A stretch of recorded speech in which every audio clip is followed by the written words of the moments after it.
বলো বিসমিল্লাহ। আসসালামু আলাইকুম সবাইকে। এই গরমে বাচ্চাদেরকে বেশি বেশি পানি এবং পানি জাতীয় খাবার খাওয়াতে হবে। বাচ্চাদের জন্য বানানো পানীয় যদি চিনি মুক্ত হয় আর সেটা হেলদি সব উপকরণ দিয়ে তৈরি করা হয়, তাহলে সেই ঠান্ডা ঠান্ডা হেলদি পানীয় খেয়ে বাচ্চারা যেরকম আরাম পাবে সেই রকম পুষ্টিও পাবে। এই গরমে বাচ্চাদেরকে সুস্থ সুন্দর রাখতে হলে প্রতিদিনই বিভিন্ন ধরনের পুষ্টিগুণ সম্পন্ন পানীয় খাওয়ানো খুবই জরুরি। আফসিনের জন্য আমি প্রতিদিনই নতুন নতুন সব ড্রিঙ্কস ট্রাই করি আর হেলদি সব উপকরণ দিয়ে ড্রিঙ্কসগুলো বানিয়ে দেওয়ার চেষ্টা করি এবং চিনি ছাড়াই সেগুলো তৈরি করে দেওয়ার চেষ্টা করি, আর সেগুলোই আজকে আপনাদের সাথে শেয়ার করব। প্রথমেই যে পানীয়টা তৈরি করে দেখাবো সেটার জন্য আমি একটা বাটিতে 3 চা চামচ চিরা নিচ্ছি। চিরাটা প্রথমে পানি দিয়ে ভালো করে পরিষ্কার করে ধুয়ে নিতে হবে। আপনারা জানেন গরমে চিরা খাওয়া খুবই ভালো, পেট ঠান্ডা থাকে। চিরাগুলো ধুয়ে নেওয়া হয়ে গেছে পরিষ্কার করে। এরপর আমি ফিল্টারের পানি দিচ্ছি অল্প একটু চিরা ভিজিয়ে রাখার জন্য। আর এখানে দিয়ে দিচ্ছি 3টা খেজুর। আপনারা আপনাদের পছন্দ মতো 3, 4টা বা 5টা খেজুর দিতে পারেন। বিচিগুলো আমি ছাড়িয়ে নিলাম। এরপর এভাবে খেজুরগুলো পানির মধ্যে ভিজিয়ে রাখলাম। ভেজানো হয়ে গেছে, দেখতে পাচ্ছেন চিরা ভিজে ফুলে উঠেছে। এখন ব্লেন্ড করে নিতে হবে। এই জন্য আমি ব্লেন্ড করার সুবিধার জন্য একটা বাটিতে নিয়েছি। এটা হচ্ছে টক দই, হোমমেড, আমি বাসায় তৈরি করেছি। আর ঘরে কিভাবে পারফেক্টভাবে টক দই তৈরি করবেন সে স্বাস্থ্যসম্মতভাবে সেটা একটা ভিডিও আমি শেয়ার করেছি। পোস্টে আমি ভিডিওর লিংক দিয়ে দিব, আপনারা চাইলে ভিডিওটা দেখে নিতে পারেন। আর ঘরেই টক দই বানিয়ে বাচ্চাকে খাওয়াতে পারেন, এটাই সবথেকে বেশি ভালো হবে, হেলদি হবে। তো এখানে আমি 2 টেবিল চামচের মতো টক দই দিয়ে দিলাম আর 1 চা চামচ বাদাম মিক্স দিয়ে দিলাম।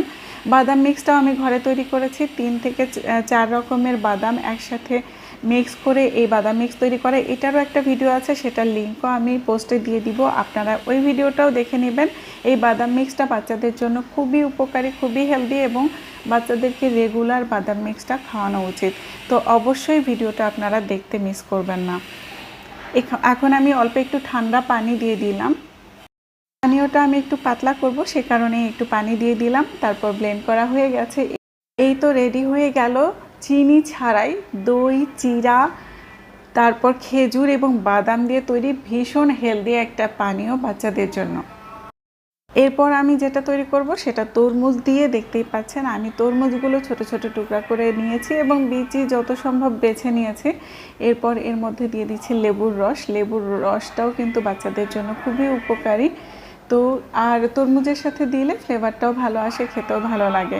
আর আমি এর সাথে কোনো চিনি দিচ্ছি না, কোনো মিষ্টি দেওয়ার দরকার নেই, কারণ তরমুজ নিজেই মিষ্টি।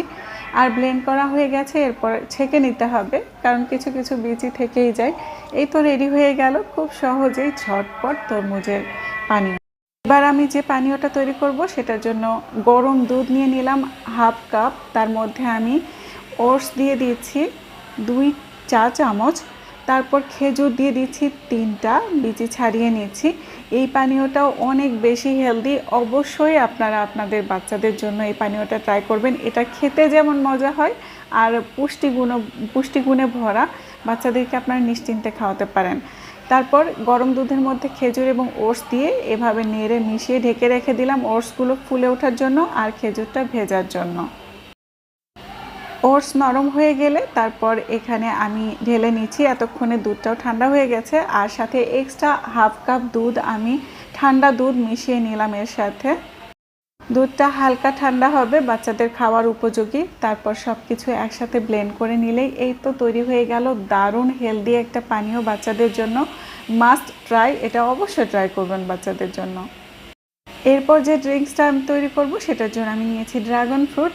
আমি বাজার থেকে লাল ভেবেই কিনে এনেছি, বাট ভেতরে সাদা ছিল, যে কারণে দেখতে ভালো হয়নি। আর সাদাগুলো একটু টক হয়, মিষ্টি বেশি হয় না। আপনারা কিনলে অবশ্যই লাল যে ড্রাগন ফ্রুট ওটাই কিনবেন, তাহলে ওটার সাথে এক্সট্রা কোনো চিনি মেশাতে হবে না। বাট যদি আপনারা এটা দেন তাহলে এক্সট্রা চিনি মেশাতে হতে পারে। তো আমি আমার হোমমেড টক দই নিয়ে নিচ্ছি এখানে 2 টেবিল চামচের মতো। আপনারা আপনাদের পছন্দ মতো পরিমাণ নিতে পারেন। আমি 2 থেকে 3 টেবিল চামচের মতো নিয়েছি। তারপর ড্রাগন ফ্রুটগুলো দিয়ে দিলাম, সাথে দিলাম হালকা একটু ঠান্ডা পানি, যেন ড্রিঙ্কসটা একটু হালকা ঠান্ডা ঠান্ডা হয়, বাচ্চারা খেয়ে আরাম পায়। কিন্তু বাচ্চারা খাবে, খুব বেশি ঠান্ডা করা যাবে না, বাট হালকা একটু ঠান্ডা হলে গরমে বাচ্চারা খেয়ে আরাম পাবে আর বাচ্চাদের ঠান্ডাও লাগবে না। আমি আফসিনকে খাওয়াই। এই তো তৈরি হয়ে গেল ড্রাগন ফ্রুট দিয়ে চমৎকার পানীয়। ড্রাগন ফ্রুট যদি লাল কালারে হতো তাহলে এটা দেখতেও ভালো লাগতো আর খেতেও মিষ্টি হতো। সবশেষে যে পানীয়টা তৈরি করে দেখাবো, এটা খুবই সহজ, আপনারা সবাই পারেন। এর জন্য গ্লাসের অর্ধেক করে আমি গরম পানি নিয়েছি, আর একটা গ্লাসে আমি দিব তাল মিষ্টি, দুলালের তাল মিষ্টি 2 চা চামচ, আর আরেকটা গ্লাসে দিব 2 চা চামচ গুড়। এখানে গরম পানি নেওয়ার কারণ হচ্ছে গুড় এবং তাল মিষ্টি যেন সহজে অল্প সময়ে গলে যায়। তাল মিষ্টি কিন্তু সহজে গলে না, এই কারণে গরম পানি ব্যবহার করতে হয়েছে। আর এরপর আমি এর মধ্যে দিব চিয়া সিড। চিয়া সিডের পুষ্টিগুণ আপনারা অনেকেই জানেন। আর আমি হাফ চা চামচ করে প্রত্যেকটা গ্লাসে চিয়া সিড দিয়ে দিলাম। এরপর নেড়ে মিশিয়ে রেখে দিতে হবে গুড় এবং তাল মিষ্টি গলে যাওয়ার জন্য আর চিয়া সিডটা ভেজার জন্য। গরম পানি ঠান্ডা হয়ে যাবে, সেই সাথে তাল মিষ্টি এবং গুড় গলে যাবে এবং চিয়া সিড ফুলে যাবে, আর তারপর মেশাতে হবে লেবুর রস। আমি 2টাতে লেবুর রস মিশিয়ে দিয়েছি। এই গরমে নর্মাল পানীয় বেশ গরম হয়ে থাকে, সে কারণে এই পানীয়টা একটু ঠান্ডা করার জন্য সামান্য পরিমাণে ঠান্ডা পানি মেশাবো, হালকা ঠান্ডা, তাহলেই তৈরি হয়ে যাবে এই পানীয়টি। এটাও বাচ্চারা খেয়ে অনেক আরাম পাবে। তো বাচ্চাদেরকে এই গরমে সুস্থ এবং হেলদি রাখার জন্য আমি 5 ধরনের পানীয় ভিডিওতে শেয়ার করলাম। আশা করছি আপনাদের ভালো লাগবে। ভিডিওটি ভালো লাগলে অবশ্যই শেয়ার করতে ভুলবেন না। আমার চ্যানেল শিল্পী সাবস্ক্রাইব করবেন এবং পেজে ফলো করে রাখবেন। ভালো থাকবেন।